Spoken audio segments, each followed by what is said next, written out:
오늘 우리 수요예배 가운데 오신 모든 성도님들에게 우리 하나님께서 은혜 주시기를 원합니다. 우리 신명기 말씀의 마지막 부분입니다. 신명기는 모세가 이스라엘 백성들을 이끌고 광야를 거쳐서 가나안 땅을 눈앞에 둔 그런 상황에서 전한 하나님의 말씀이라고 우리 연초에 말씀을 함께 나누면서 이야기를 했습니다. 하나님의 말씀을 반복해서 전했기 때문에 신명기라고 했습니다. 거듭 신자를 써서요. 거듭해서 전한다. 두 번째 율법이라는 의미도 있고요. 그래서 하나님의 말씀을 따라서 자신은 이제 가나안 땅에 들어갈 수 없게 된 그런 모세가 이제 사랑하는 이스라엘 백성들이 그 땅에 들어가서 하나님의 말씀에 순종하며 살아가기를 원하는 그 마음으로 이 말씀을 전했습니다. 모세가 죽음을 맞이하기 전에 이제 이스라엘 12지파를 모두에게 이제 축복을 빌어주고 그 앞에서는요, 그리고 그들을 위해서 기도합니다.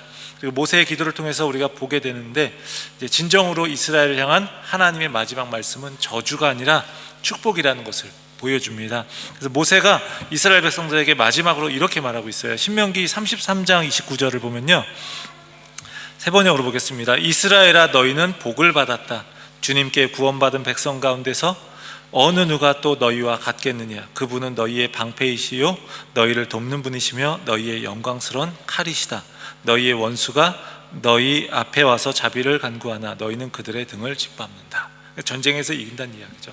그러니까 누가 행복한 사람입니까? 바로 하나님께 구원받은 백성이 진정으로 행복한 사람이라는 거예요. 그래서 이스라엘 백성들이 행복한 사람이고 행복한 백성이고 하나님의 은총을 받은 사람이다라는 이야기를 하는 겁니다. 이스라엘아, 너희는 행복한 사람이다. 이게 이스라엘을 향한 모세의 마지막 말입니다. 우리에게도 마찬가지가 되지 않을까요? 누구누구야, 너희는 행복한 사람이다. 우리는 예수님을 믿고 우리가 예수님의 구원을 받고 하나님의 구원을 받고 우리 그런 하나님 백성 되었다면 우리는 정말 행복한 사람인 거죠. 오늘 본문에서 모세가 이제 죽음을 맞이합니다. 모세가 느보산으로 올라가서 하나님이 주신 가나안 땅을 바라보게 됩니다.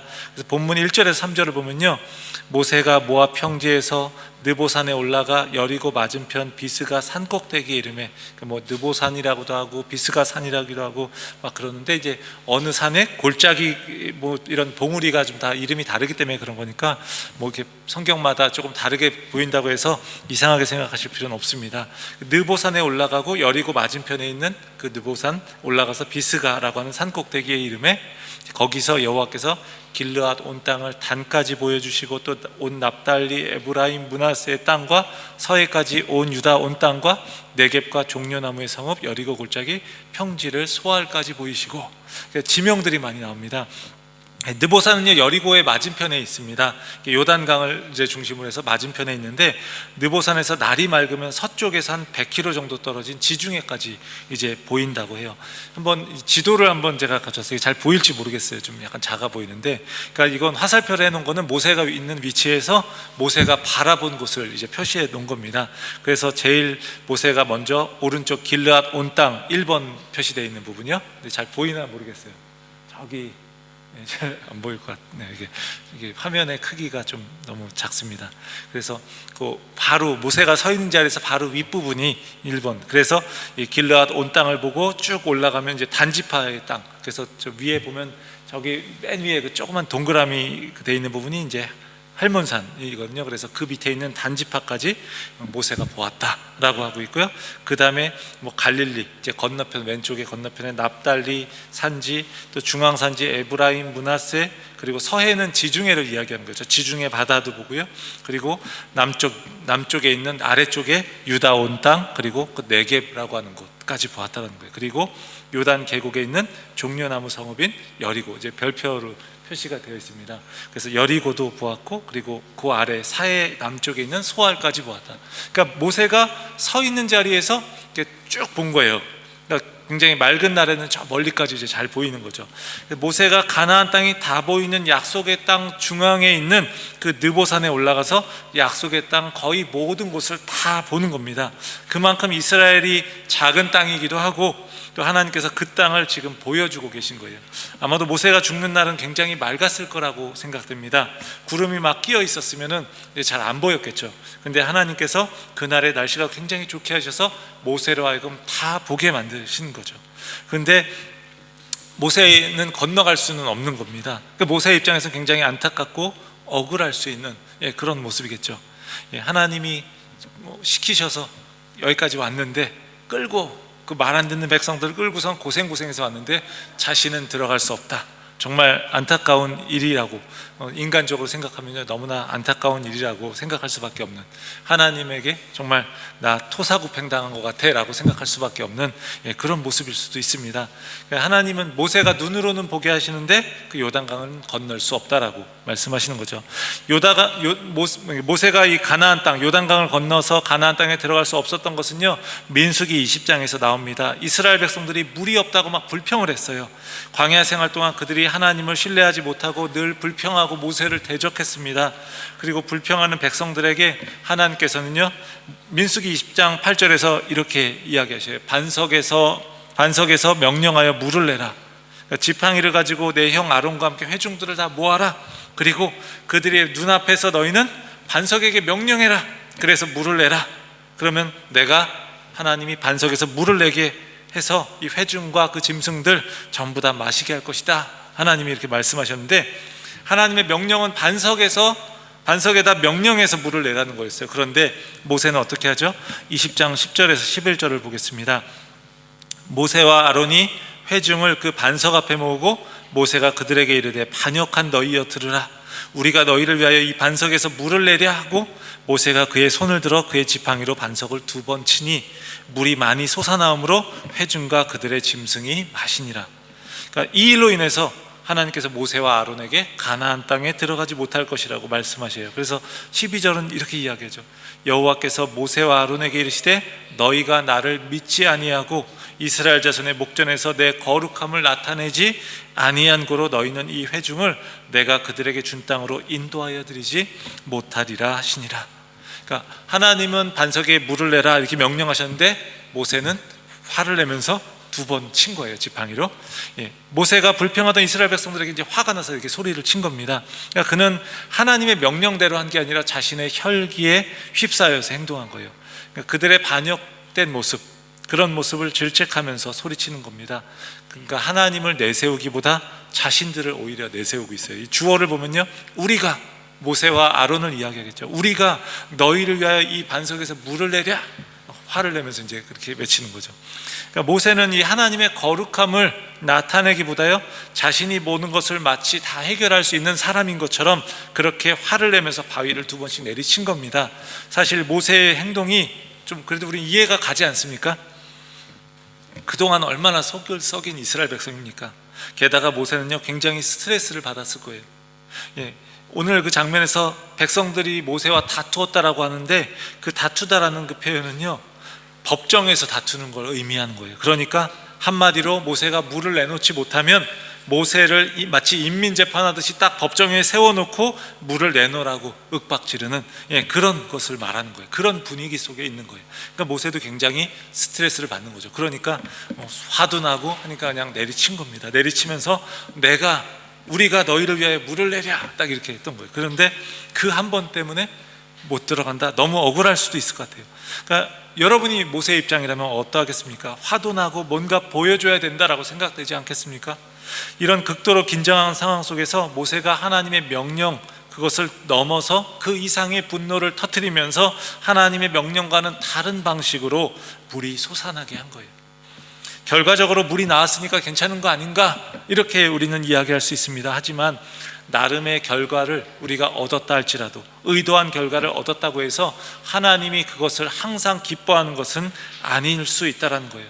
우리가 뭔가를 그렇게 이뤄냈다고 해서 그걸 하나님이 항상 기뻐하는 건 아닐 수 있다는 겁니다. 목회를 하면서도 그걸 많이 느끼게 되는 것 같아요. 뭔가 예수 믿으면 잘 먹고 잘 산다, 이런 번영신학을 이야기하면서 사람들이 막 좋아하는 경우들도 많이 봤어요. 그런데 성경이 말하는 기독교는 그게 아닌데, 오히려 예수를 믿으면 여러분에게 물질도 축복을 받고 세상에서 많은 축복을 받고 세상에서 더 잘 먹고 잘 살게 될 겁니다 라는 이야기를 하면요, 인기가 있을지도 몰라요. 그런데 그래서 사람들이 많이 몰려왔다고 해서 하나님이 과연 기뻐하실까? 이거는 다른 문제라는 겁니다. 반역하는 이스라엘 백성들에 대한 분노, 그리고 그런 거기서 나오는 짜증 이런 것으로 인해서 모세는 하나님이 보여주시고자 하는 그런 은혜롭고 거룩한 방식을 드러내지 못했고요, 그리고 하나님이 아닌 그런 하나님을 잘못된 방식으로, 그런 잘못된 수준으로 나타내게 된 거예요.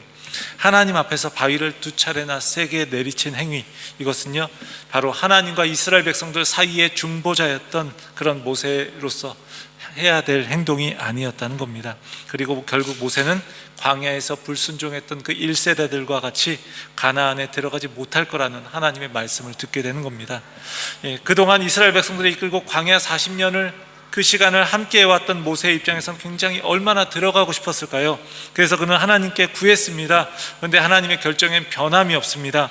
신명기 3장에서도 그 이야기가 나옵니다. 그래서 우리 같이 한번 읽어보겠습니다.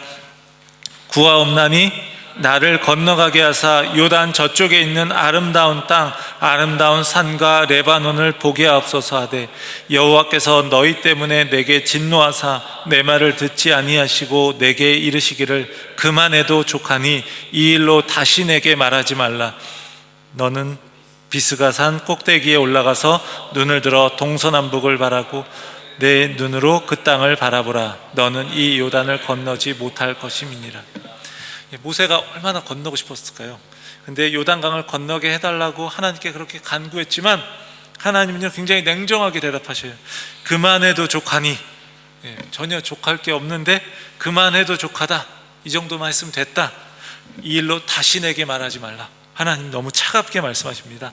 너무 가혹하게 느껴지지 않습니까? 그래도 40년간 고생했는데 한 번 실수로 들어갈 수 없다니, 우리 이렇게 생각해 볼 수 있어요. 너무 안타까운 일이 아닐 수 없습니다. 그런데 하나님은요 모세에게 그 땅을 보게 하시는 겁니다. 거기에 들어가지 못한다고 말씀하셨는데 들어가지 못한다고 하실 때마다 그러면서 그 땅을 보게 하신다란 말을 계속해서 하시는 거예요. 눈으로 보는 것이 왜 이렇게 반복되어서 강조되고 있는 걸까요? 갈 수도 없는데 그 땅을 보는 게 무슨 의미가 있는 걸까요? 그냥 그림의 떡이 아닌 건가요? 근데 땅의 소유권에 대한 히브리의 율법, 그 원리를 생각해 볼 필요가 있습니다. 이것은요 모세가 가볼 수 없는 땅이지만 그저 한번 보기나 해라, 이 정도의 문제가 아닙니다. 우리 흔히 이야기하는 속담처럼 못 먹는 감 찔러나 보자, 이런 것처럼 하나님이 그저 이거라도 보기나 해라, 이렇게 이야기하시는 게 아니라는 거예요. 땅을 보는 건요 이스라엘 백성들에게 있어서요 굉장히 중요한 법적인 의미가 있는 겁니다. 그래서 아브라함의 생애에서도 하나님께서 말씀하시지 않습니까? 그 롯과의 그 관계에서 그 땅을 이제 롯에게 먼저 이제 땅을 정하라고 한 다음에 하나님이 아브라함에게 창세기 13장 14절 15절을 보면 이렇게 이야기해요. 너는 눈을 들어 너 있는 곳에서 북쪽과 남쪽 그리고 동쪽과 서쪽을 바라보라. 보이는 땅을 내가 너와 내 자손에게 주리니 영원히 이르리라. 그러니까 동서남북 바라보고 내가 바라보는 그 땅, 내가 너의 자손들에게 줄 것이다, 이렇게 말씀하시는 거예요.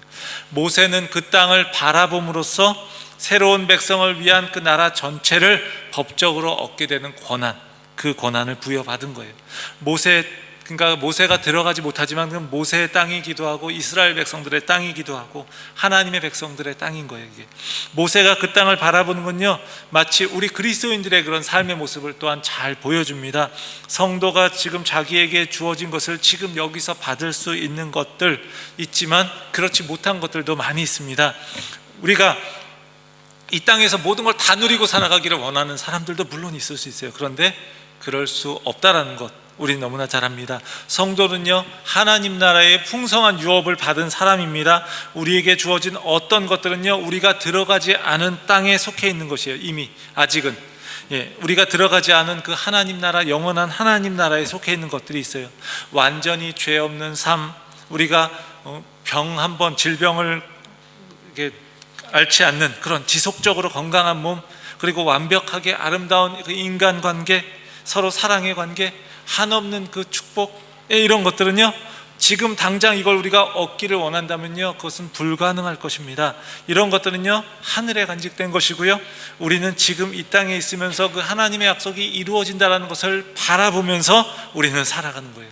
모세가 마치 가나안 땅 그 눈앞에서 그 땅을 바라보았던 것처럼, 그냥 약속하신 하나님의 그 땅을 눈으로 바라보았던 것처럼, 손에 들어오지 않았고 그 땅을 밟지 못했지만 바라보았던 것처럼 성도는 하나님 나라의 풍성한 유업을 아직 손에 쥐지는 못했을지라도 그래도 그것을 바라보고 이루어질 것을 믿는 사람들이라는 거예요. 모세는요, 그 땅을 보면서 자신이 이끌고 왔던 백성들이 그 땅을 선물로 받게 될 것을 알았습니다. 하나님이 결정적인 말씀을 하시는 거죠. 4절에서 이렇게 이야기합니다. 이는 내가 아브라함과 이삭과 야곱에게 맹세하여 그의 후손에게 주리라 한 땅이라. 하나님이 아브라함에게 400년도 더 전에, 그러니까 거기다가 플러스 이제 광야 40년까지, 모세의 생애만큼 120년이 되죠. 그러니까 굉장히 오랜 시간 전에 아브라함에게 이 땅을 주시겠다고 약속하셨고, 이삭, 야곱을 거쳐서 요셉 때 애굽으로 들어갔다 애굽에서 다시 나와서 다시 이 땅에 들어가게 되는 거예요. 이 약속의 땅, 하나님이 아브라함, 이삭, 야곱을 통해서 약속해 주시고 그의 후손에게 주리라고 한 그 땅에, 그 신에 대한 약속, 신뢰할 수 있는 하나님의 약속의 말씀을 통해서 이제 모세는 그 땅이 그들의 소유라는 것, 그것을 알게 되는 거고요. 이스라엘 백성들에게도 그 땅이 이들의 땅이라는 것을 하나님이 확증해 주고 계신 겁니다. 그러니까 모세는요, 가나안 땅을 그저 보기만 하고 들어가지는 못하지만 아마 거기서도 그 백성들, 그 요단강 동편에서 들어가는 그 입구 앞에서 그 백성들을 많이 축복해 주었을 겁니다. 반드시 가서 그 땅을 차지해라, 하나님이 약속하신 땅이다, 그 땅을 차지해라, 그러면서 그들을 축복하고 또 백성들을 이끌 새로운 지도자인 여호수아를 위해서 축복해 주었을 겁니다. 이제 모세가 죽음을 맞이합니다. 하나님의 말씀대로 그가 죽었습니다. 그런데 그의 나이는 120세였는데 그의 눈은 흐리지 않았고 기력도 쇠하지 않았다고 본문은 이야기합니다. 육체적으로요, 그는요 충분히 가나안 땅에 들어갈 수 있었을 거예요, 이 말씀대로라면. 그런데 그는 죽음을 맞이하고 있습니다. 그러니까 하나님이 그를 데려가신 거예요. 그는 건강이 허락한 만큼 살다가 죽은 게 아니라 사명이 다하는 날까지 살다가 죽은 거예요. 우리 그리스도인의 삶의 모습도 그렇습니다. 물론 우리가 건강이 다하는 날, 우리가 그래서 더 이상 우리가 숨을 쉴 수 없는 그때 우리의 생명은 끝나지만, 그렇지만 그냥 건강이 허락하는 만큼만 사는 게 아니라 우리는요 사명이 다하는 날까지 사는 사람들이라는 거예요. 모세는 요단 동편에 있는 그 모압 땅에서 죽어서 장사되었습니다. 그런데 그렇게 사명을 따라서 살다가 죽었는데 그의 무덤을 아는 사람이 아무도 없다라고 이야기하고 있어요. 왜 그랬을까요? 무덤을 모르는 이유가 무엇입니까? 하나님이 하신 일이라는 것을 너무 잘 보여주는 거 아닐까요? 모세 정도의 대단한 인물이라면 그의 유고를 가졌다고 해서, 아니면 그의 무덤을 누가 알고 있으면 굉장히 그게 우상화되고 모세의 종교 하나 생기는 것은 아마 일도 아닐 거라는 생각이 듭니다.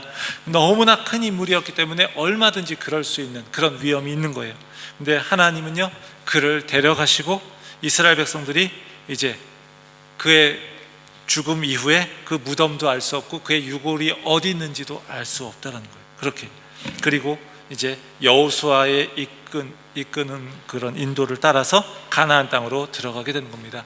모세는 죽었지만 하나님은요 여호수아를 통해서 또 하나님의 일을 이루어 가십니다.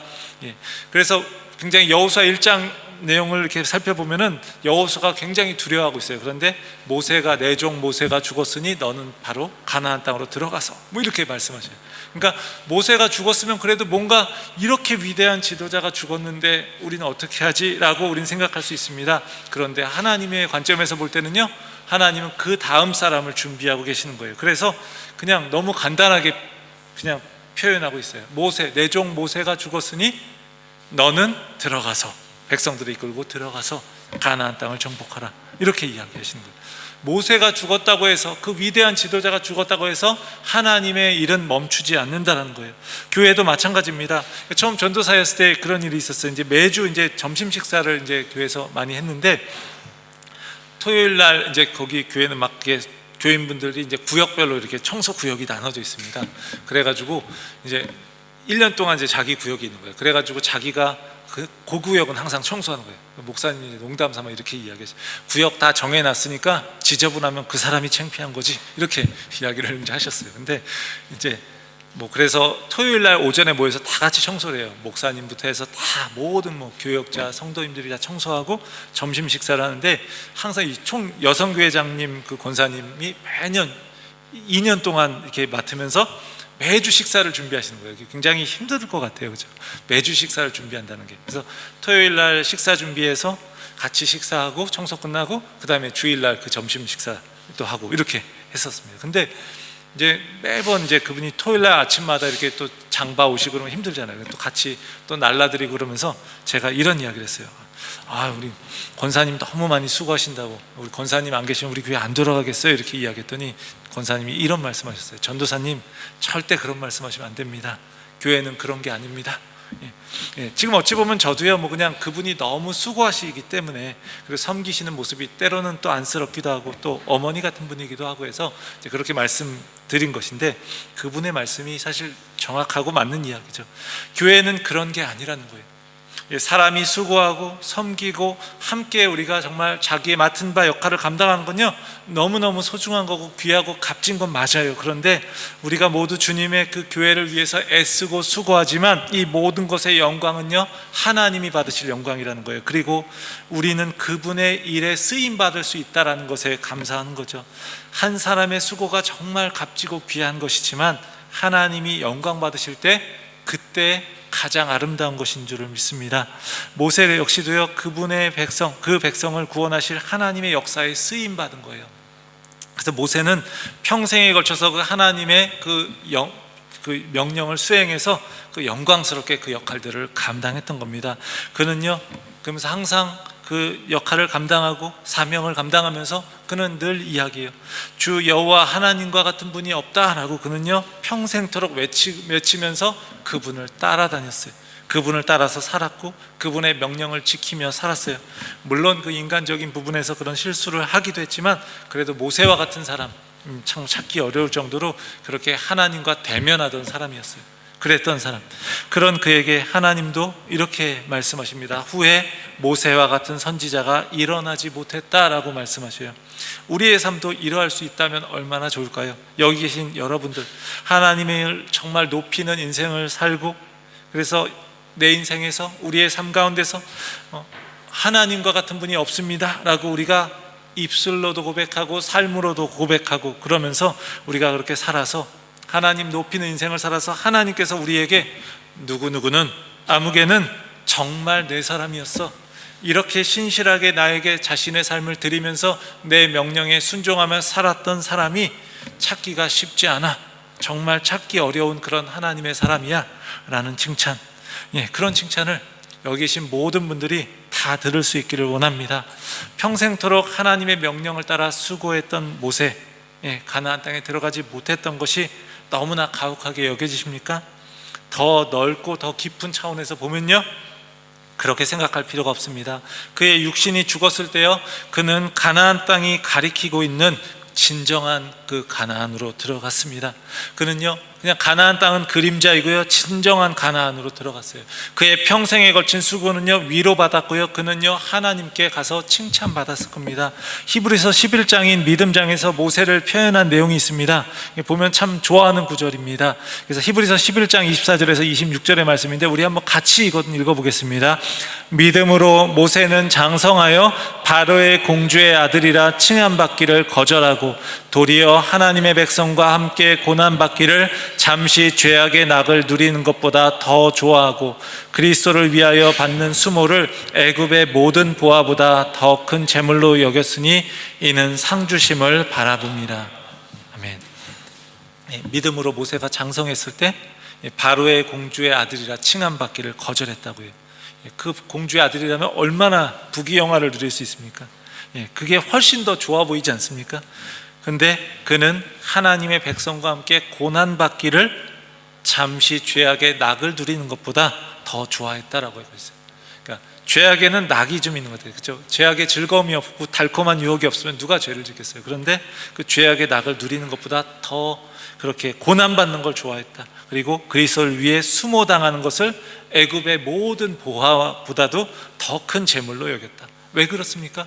상주심을 바라봤기 때문에, 눈에 보이는 건 너머의 것을 그는 보았기 때문에 그렇습니다. 그는 비록 육신의 눈으로는요 가나안 땅을 바라보면서 죽었지만요, 그가 바라보았던 그 상을 결국은 얻었습니다. 오랜 시간이 지나서요, 변화산에서, 우리 복음서에서 보지 않습니까? 예수님이 모세와 엘리야와 함께 변화산에 있었던, 그래서 거기서 영광스러운 그 장면이 복음서에 나옵니다.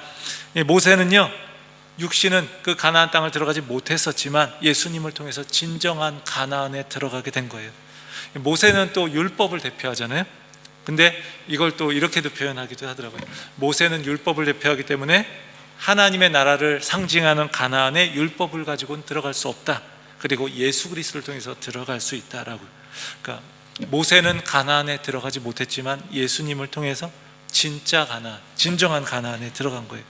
사랑하는 성도 여러분, 모세는 이렇게 가나안 땅에 들어가지 못했지만 그것이 가리키고 있는 진정한 가나안에 들어가서요, 예수 그리스도의 품 안에서 영원히 안식하게 되었습니다. 그리고 그는 그것을 통해서 이 땅에서의 갈망, 갈증이 다 해결되는 걸 경험했습니다. 모세가 이제 예수님을 만나고 나서 어떠했을까요? 예수님이 나중에 시간이 지나서 성육신하셔서 이 땅에 오시고, 그래서 태어나셔서 인간이 되셔서 이 땅에서 정말 많은 일들을 하시고 결국은 십자가에서 모든 죄를 사하시고 그런 일들을 다 보았을 때 모세 역시도 아마 이렇게 생각했어요. 나의 죄도 다 용서받았구나, 그때 예수 그리스도로 인해 용서받은 것이구나 라고 그는 감격하지 않았을까요? 모세는 비록 자기가 원하는 것을 결국은 이루진 못했지만 하나님은 그것보다 더 큰 것을 이루어 주셨다는 것, 그것을 우리는 보게 됩니다. 우리의 삶도 마찬가지입니다. 우리가 살면서 믿음을 가지고 살아갈 때 때로는 우리가 원하는 일들이 이루어지지 않을 때도 있고요, 또 우리가 열심히 수고했는데 그 수고의 열매들을 우리가 결국은 보지 못할 때도 있습니다. 그렇지만 하나님은요, 이 모든 것들을 다 넘어서서 영원한 상급을 우리 가운데 주실 줄을 믿습니다. 모세는 그 상을 바라보면서 자신의 삶을 하나님께 전부 드렸습니다. 하나님은 그에게요, 이제 영원한 안식, 진정한 가나안을 주셨습니다. 그리고 영원한 나라를 주셨습니다. 이 시간 우리가 함께 찬양하기 원합니다. 우리 모세가 그러했던 것처럼요, 우리의 삶 하나님께 온전히 드릴 수 있기를 원합니다. 우리는 부족하고 때로는 연약하지만 우리 역시도요, 그분의 영광을 위해서 우리의 삶이 잘 사용되었으면 좋겠습니다. 때로 모세가 가나안 땅을 눈앞에 두고 그의 인생을 마무리하는 것처럼 도저히 우리가 이해되지 않는 것이 있을지라도요, 하나님은 더 큰 계획을 가지시고 우리가 생각하는 것보다 더 크고 놀라운 은혜를 우리에게 베푸시는 줄을 믿습니다. 우리 이 시간 함께 찬양할 때 우리 나의 모습 나의 소유, 우리 함께 찬양하면서 우리의 고백을 우리 하나님께 드리기 원합니다.